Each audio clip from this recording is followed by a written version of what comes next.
Hi friends, ఈరోజు ఆడవాళ్ళకి ఎంతో ఉపయోగపడే ఒక రెసిపీ చూద్దాం. మన ఛానల్ ఫస్ట్ టైం చూస్తున్నట్టయితే సబ్స్క్రైబ్ చేయండి, లైక్ చేయండి, షేర్ చేయండి. ఏంటండి ఇవి రెడ్ కలర్ ఉన్నాయని చూస్తున్నారా? ఇవేనండి మటన్ చిల్లీలు. నేను కర్రీ కోసం అని ఇలా కట్ చేయించాను. బ్లడ్ లేని వాళ్ళు, ప్రెగ్నెన్సీ ఉమెన్స్, బాలింతలు, చిన్నపిల్లలు ఎవరైనా తినచ్చు. బ్లడ్ కావాలి అంటే ఈ కర్రీ తినాల్సిందే. సింపుల్గా ఎలా చేయాలో చూద్దాం. 2 టేబుల్ స్పూన్ ఆయిల్ వేసుకొని, ఆయిల్ హీట్ అయ్యాక 1 ఆనియన్ వేసుకొని కలర్ చేంజ్ అయ్యాక ఫ్రై చేయాలి. ఫ్రై అయ్యాక 1.5 స్పూన్ అల్లం వెల్లుల్లి పేస్ట్, 1/2 స్పూన్ పసుపు, కరివేపాకు వేసుకొని ఫ్రై చేయాలి. నీట్ కడుక్కొని తీసుకున్న మటన్ తిల్లీలు వేసి పచ్చి వాసన పోయే వరకు ఉడికించుకోవాలి. మూత పెట్టుకొని 5 మినిట్స్ ఆగాక 1.5 స్పూన్ కారం, 1 స్పూన్ ఉప్పు వేసుకొని కలుపుకోవాలి. ఆయిల్ పైకి వచ్చే వరకు ఉడికించుకోవాలి మూత పెట్టుకొని.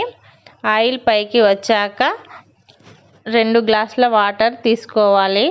దీంట్లో వాటర్ ఎక్కువనే పడుతుంది, ఎందుకంటే ఈ మటన్ తిల్లిలో నరం లాంటిది ఉంటుంది. అది ఉడకాలంటే కొంచెం వాటర్ ఎక్కువనే వేయాలి.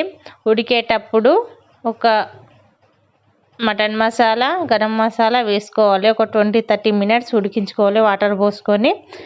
ఇవి చాలామంది కర్రీని కలర్ చూసి చాలామంది తినరు, కానీ ఇది తింటే బ్లడ్ తొందరగా ఇంక్రీజ్ అవుతుంది. దానికి ఎగ్జాంపుల్ నేనే. నాకు ఒకప్పుడు 7 ఉండే ప్రెగ్నెన్సీ టైంలో, డెలివరీ టైం కల్లా 12 అయింది. వీక్లీ 2 టైమ్స్ తినేదాన్ని నేను.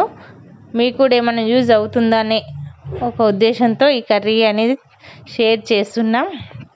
మొత్తం దగ్గరకు వచ్చే వరకు ఉడికించుకోవాలి కర్రీను. లాస్ట్లో కొంచెం కొత్తిమీర వేసుకోవాలి. నేను కర్రీ టేస్ట్ ఎలా ఉందా అని చూస్తున్నాం. మా పాప అప్పుడు వచ్చి డిస్టర్బ్ చేస్తుంది.